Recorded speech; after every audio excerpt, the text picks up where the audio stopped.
Muy buenos días, tardes o noches, bienvenidos a la Podcast, donde cada semana chismeamos de salud para que entendamos sobre nuestro cuerpo, sus enfermedades, cómo funciona, cómo lo vamos a estar cuidando. Aquí a mi lado se encuentra la neumóloga pediatra Lizeth Rivas y su servidora Coral Blem. ¿Cómo estás, Liz? Muy bien, hola a todos. ¿Tú cómo estás, Coral? Muy bien, yo tengo frío, entonces hoy andamos más tapados. Pues bien, ¿qué vamos a hablar este día? Pues me toca desquitarme La revancha. de las preguntas, me toca la revancha. Entonces hoy vamos a hablar de asma, porque es un tema que nunca pasa de moda.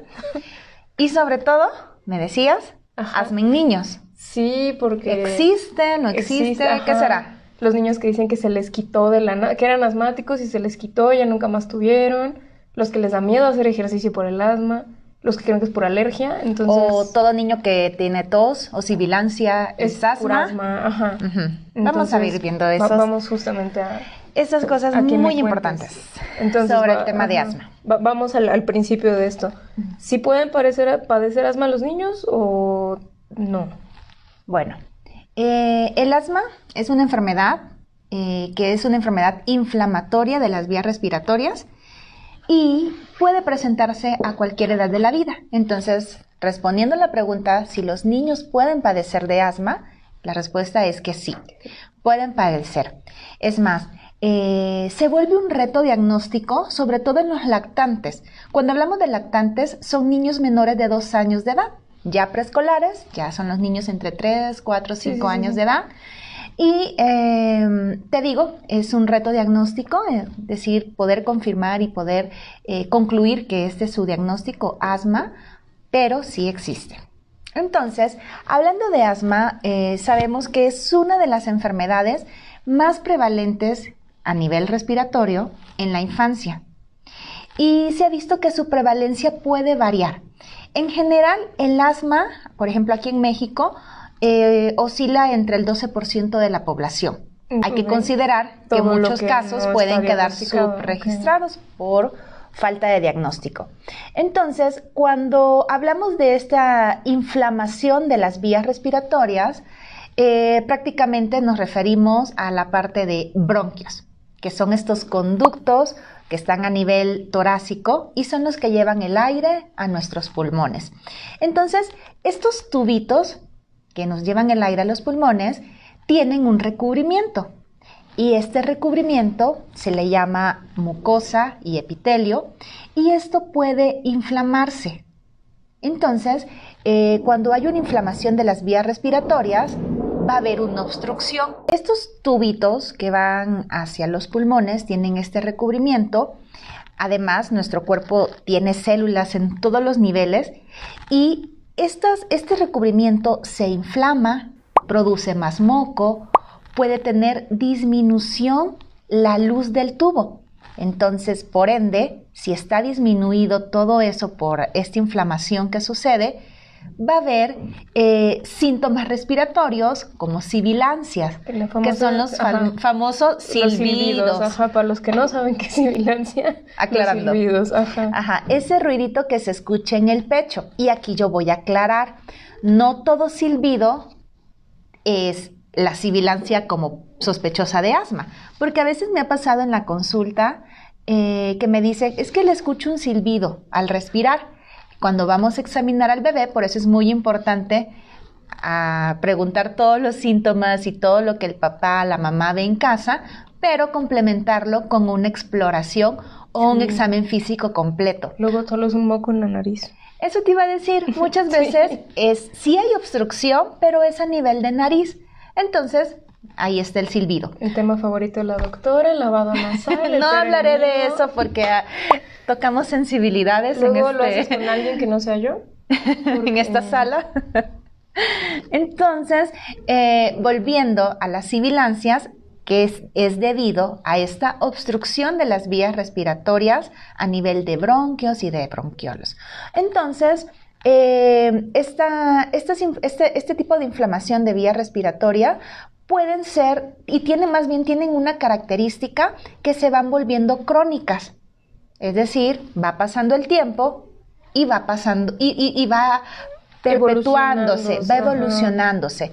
Además, tiene la característica que es de intensidad, de presentación y de grados variables. Entonces son niños que a lo mejor en el día están bien, pero en la noche están con síntomas respiratorios. ¿Y cuáles son los síntomas respiratorios asociados al asma? Pues la tos, que la tos, como ya hemos mencionado en algunas veces, no es propiamente solamente del asma. Sí, no. Puede ser de muchas enfermedades. Hay muchos tipos de tos, hay tos irritativa, luego Exacto. les hacemos un capítulo entero de pura tos. Pero tos es uno de los síntomas principales. El otro es la sensación de opresión torácica, las sibilancias como tal, sí, que son como estos signos como banderas, sí, como muy específicos o muy característicos de esa enfermedad. Entonces, lo que les mencionaba es que pueden tener este comportamiento variante. En el día están bien, en la noche, en la madrugada, empeoran sus síntomas. O a lo mejor han estado bien toda la mañana, toda la tarde, empiezan a hacer ejercicio, corren, se agitan, suben, bajan escaleras y empiezan los síntomas respiratorios. Entonces sí tiene esta característica que es muy, muy variable. Y como te mencionaba, si presentan estos síntomas, pues nos hace sospechar. Y lo que toca hacer es ir a investigar, hacer un examen físico y hacer algunas pruebas, pues, diagnósticas.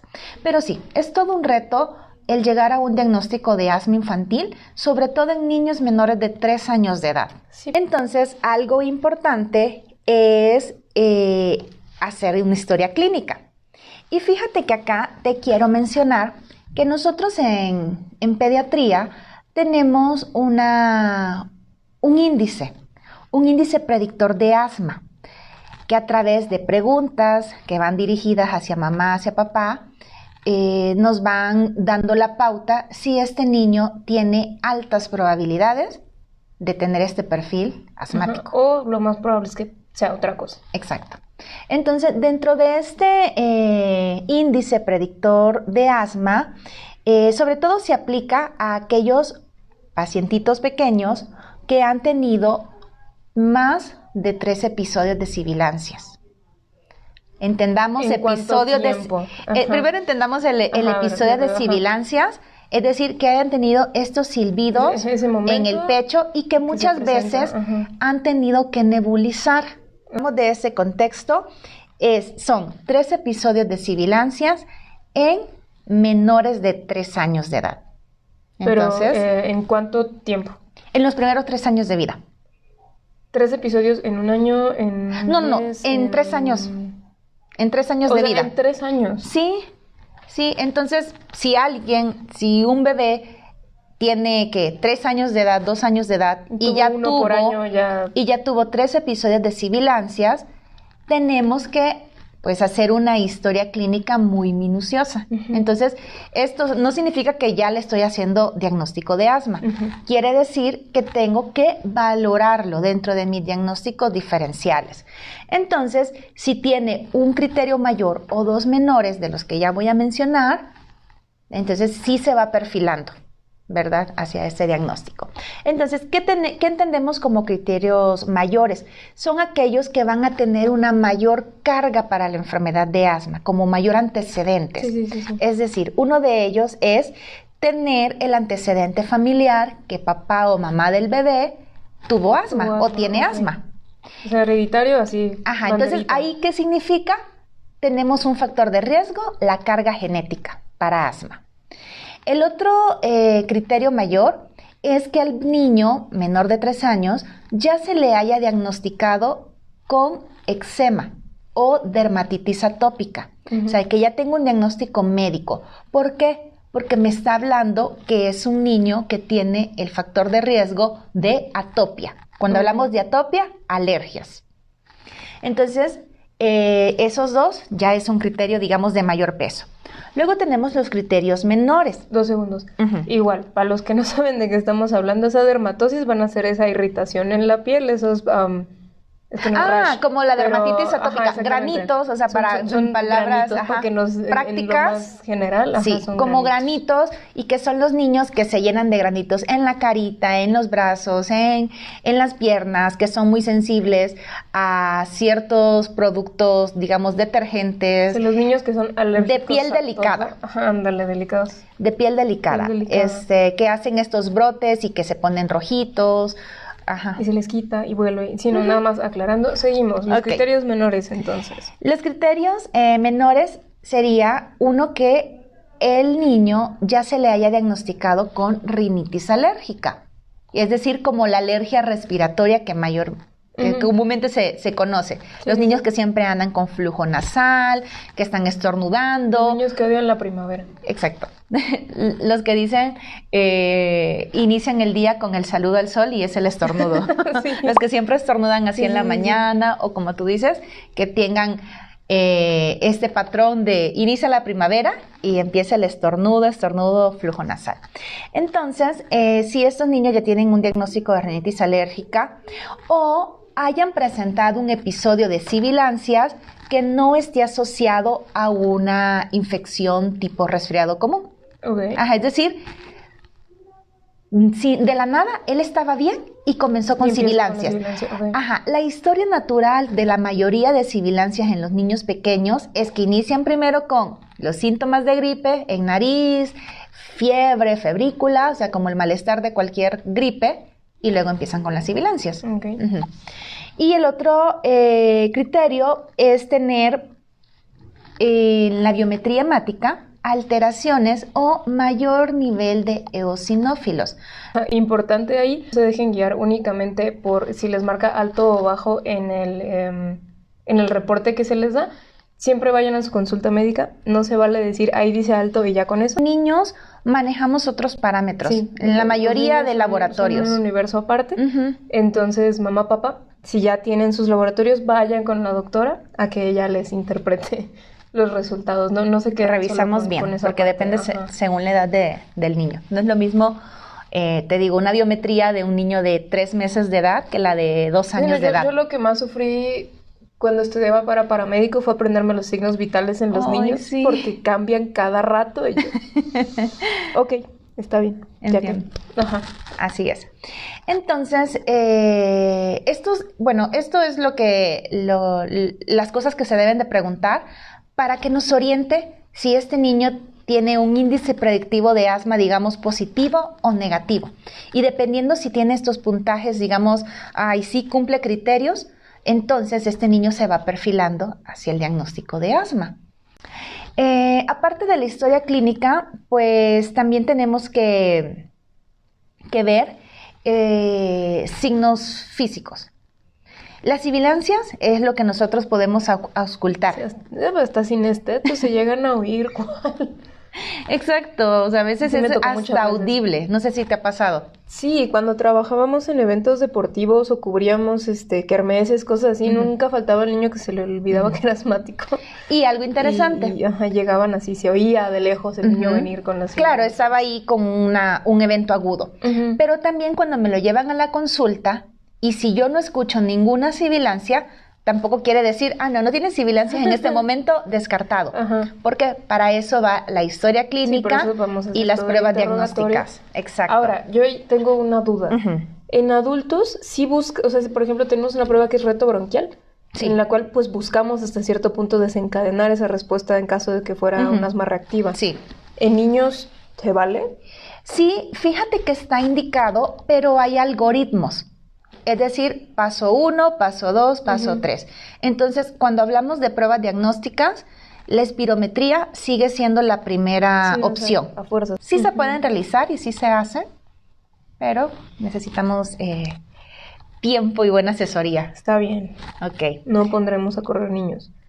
Siguiendo con esta parte de cómo saber o cómo sospechar si un niño que tiene estos síntomas que ya dijimos, sibilancias, tos de manera, digamos, persistente o variable, o que ha referido opresión torácica o estos síntomas que son sugestivos de asma, pues también es importante la historia clínica y ahí van todos los antecedentes. Sí, ya sí. pusimos puntualmente este índice predictor de asma, pero sabes también, tenemos que preguntar mucho más cosas como antecedentes. ¿Por qué? Porque se han visto que hay factores asociados a la aparición de asma y también hay factores que me desencadenan el asma, son diferentes. Sí, claro. Entonces, cuando hablamos de factores que están asociados a la aparición de asma, es decir, Que que me puede, desarrollen la enfermedad, que me ajá. puede predisponer. Ujú. Porque fíjate que el asma es una enfermedad que tiene muchas facetas. Yo la diría como multifacética para que entendamos así.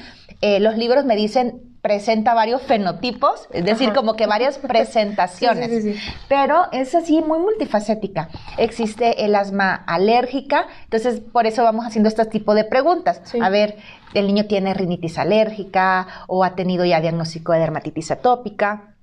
Pero también existe la asma no alérgica y hay muchas más presentaciones. Sí, claro, ajá. Pero para no confundirnos ni enredarnos, pues vamos a ir viendo qué factores sí están asociados a esta predisposición de asma. Entonces, la atopia, que es esta alergia, ya la mencionamos. ¿Sabes? La obesidad también está relacionada a la aparición de asma. Okay. Entonces, también es importante, pues, tener un adecuado nivel nutricional. Mantener el peso, no irnos a los extremos, Ujú. ni al inferior, desnutrición, ni tampoco Otro extra. pasarse a sobrepeso u obesidad. Otro de los factores asociados, la prematuridad. Bebés con antecedentes de prematurez. No sé quién, ¿alguien quiere Qué decir difícil algo? ser prematuro, ¿no? Asma, según yo, nunca tuve. Ok, muy bien. Y, mira, y hay factores protectores. Y en pediatría es muy importante. Yo siempre digo las ventajas de la lactancia materna. Ah, mira. La alimentación, es la alimentación de oro de los bebés, porque es una alimentación que en los primeros 6 meses le da lo que necesita el bebé, justo sus necesidades. Y hablando de asma, los niños que están alimentados con lactancia materna en los primeros 6 meses de vida disminuye su riesgo, es decir, es un factor que me protege para la aparición de asma. Entonces, Mira, la eso sí lactancia tuve, materna, según yo. muy bien. ¿Sí? Hola, mamá. Yo espero que sí. Gracias. Gracias, mamá. Muchas gracias. Otro de los factores que se asocian a la aparición, el tabaquismo.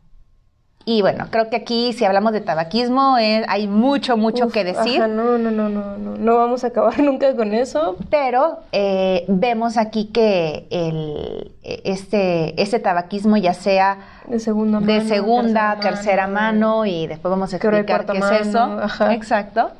Se ha visto pues que es un factor de riesgo que me predispone. Luego están factores ambientales.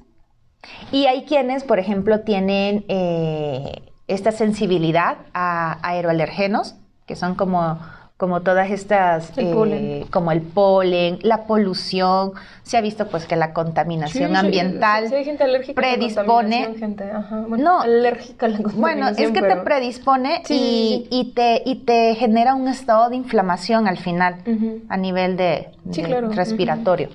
El hecho de tener el antecedente de ciertas infecciones respiratorias, fíjate que hay un virus que se llama virus sincitial respiratorio. Es un virus que sobre todo afecta a menores de 1 año de edad y presenta o más bien su presentación, la primera vez que los bebés se enferman por un virus sincitial respiratorio, la enfermedad se llama bronquiolitis. Ok. Es un episodio de sibilancias que está precedido como de un cuadro gripal y esto puede ser transitorio y se recupera. Pero si un bebé ha tenido ya esta bronquiolitis por virus sincitial respiratorio y aparte de esto tiene más factores predisponentes, también lo puede llevar a presentar asma en un futuro. Y luego quería mencionarle los factores que desencadenan las agudizaciones en asma. Entonces se parecen a los que ya habíamos mencionado como los que se asocian a su aparición. Entonces aquí tenemos pues la contaminación, la polución, contaminantes, por ejemplo, o más bien el polvo, que es por el ácaro del polvo. Sí. Entonces son niños que son muy sensibles y a veces es muy evidente. Entran a un lugar donde hay mucha acumulación de polvo Entonces empiezan a estornudar y Están demás. llenos de peluches, las camas. O en las alfombras, o en las cortinas, alfombra. exacto. Gente que tiene mucho de esas cosas, límpienlos muy bien o tírenlos lo que quieran. Y luego los que tienen como esta predisposición alérgica y tienen alergias como muy específicas a ciertos alimentos. En el caso de los niños hay una alergia a la proteína de la leche de la vaca. Que eso pueden sí presentar. ¿Sí? Sí. Oh, bueno. Eso sí tuve. Vamos, así, antecedentes. Pues era prematura. Sí. Bueno, pues mira, quienes tienen eso, esta alergia a la proteína de la leche de la vaca, pueden dentro de sus manifestaciones alérgicas, que pueden ser a nivel de piel, a nivel gastrointestinal, también hay a nivel respiratorio. Entonces pueden presentar estas agudizaciones. Ok. ¿Y el ejercicio? ¿Qué está pasando ahí? Pues fíjate que de hecho hay un tipo de asma que se llama inducida por el ejercicio. Sí, lo que buscamos con el reto bronquial. Ajá. Sí puede presentarse, pero no significa que todos vayan a presentar. Es un porcentaje menor. Pero es que les da mucho miedo, o sea... Es importante el número de mamás que no permiten que sus hijos hagan ejercicio porque creen que al ser asmáticos no pueden, así en graten, no pueden hacer ejercicio. Por eso es importante la valoración inicial, o sea, llegar a un diagnóstico del asma. Y te digo, nosotros en la consulta, a través de la historia clínica, a través de los laboratorios o pruebas diagnósticas que dejamos, vamos haciendo esta caracterización y podemos ir ubicando en qué fenotipo o en qué presentación, qué cara de asma es la que tienes. Y si puede uno hacer ejercicio. Porque, y fíjate que ese es un mito muy frecuente en asma. Tiene asma, no va a hacer deportes, no va a hacer ejercicio, no va a correr. Y no, lo ideal, y más bien la razón por la que un niño acuda a un neumólogo pediatra es que le demos el diagnóstico, demos un tratamiento y con el tratamiento él pueda desarrollar su vida lo más normal posible. Entonces, mi meta es que este niño que tiene diagnóstico de asma pueda hacer deportes, pueda hacer ejercicio. Y fíjate que esa acción, o sea, se entiende ese instinto protector, así de, sí, claro, o sea, esa parte no va a hacer ejercicio para que no le dé una exacerbación de asma, no le dé la crisis asmática, que es como más se conoce, pero más bien es de tener otros cuidados. Ya te diría, evitar las exposiciones a los alergenos ya demostrados. Sí. Por ejemplo, si el alergeno es por polen o es por diferentes árboles, plantas, ¿verdad? Entonces, bueno, evitar esa exposición directa. La otra cosa, exposición al humo de tabaco, porque también estos pueden ser como estos gatillantes para las crisis asmáticas. Estén cumpliendo el tratamiento, porque la idea del tratamiento es evitar esas exacerbaciones. Que sepan ocupar su medicamento y su cámara en caso de que sea con cámara. La doctora Liz tiene un video de eso. Bueno, va a tener porque no lo subió, pero va a tener un video de eso. Chéquenlo si tienen duda de cómo se utiliza. Y pues que todo el personal de salud sepamos cómo explicarles el correcto uso y seguimiento de su tratamiento. ¿Todos los niños que tienen sibilancias tienen asma? No. Ya me decías que gripita, pues el primer como manifestación pues va a ser esa sibilancia. ¿De qué más podemos sospechar? Pues mira, es muy importante decir que no todo niño que tenga sibilancias, todo va a ser asma. Por eso es importante hacer un diagnóstico y tener acceso a estas pruebas diagnósticas. Son diferentes causas que en la consulta se debe de descartar sí, y por de esclarecer. Eso se hace todo el interrogatorio, se valora al niño y con la tos pues es exactamente la misma lógica, ¿no? Así es. Hay muchas toses por muchos motivos. Bueno, y entonces, ¿cómo hacemos ese diagnóstico de asma? Ya hablamos de los criterios, ya hablamos de las pruebas, ¿nos faltaría algo más? ¿O nos quedamos en general con ese panorama para asma? Bueno, para hablar del diagnóstico de asma, ya habíamos comentado de esta prueba específica que se llama espirometría.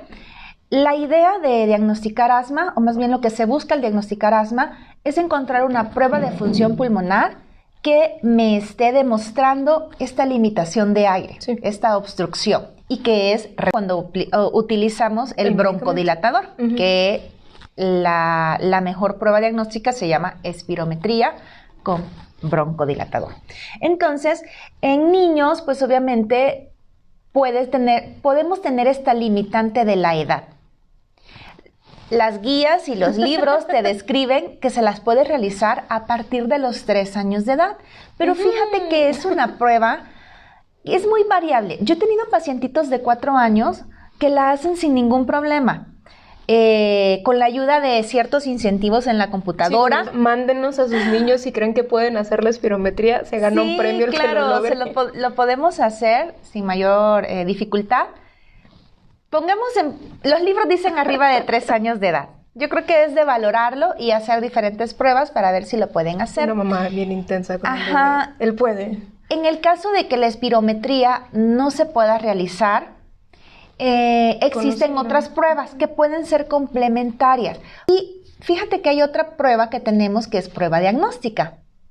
Le damos al niño que tiene todos estos criterios de asma infantil, le damos el tratamiento de asma, que son los corticosteroides inhalados de 6 a 10 semanas, y se tiene que valorar. Y a través de unas preguntas yo voy valorando los síntomas, y si esto resolvió, entonces me queda de apoyo.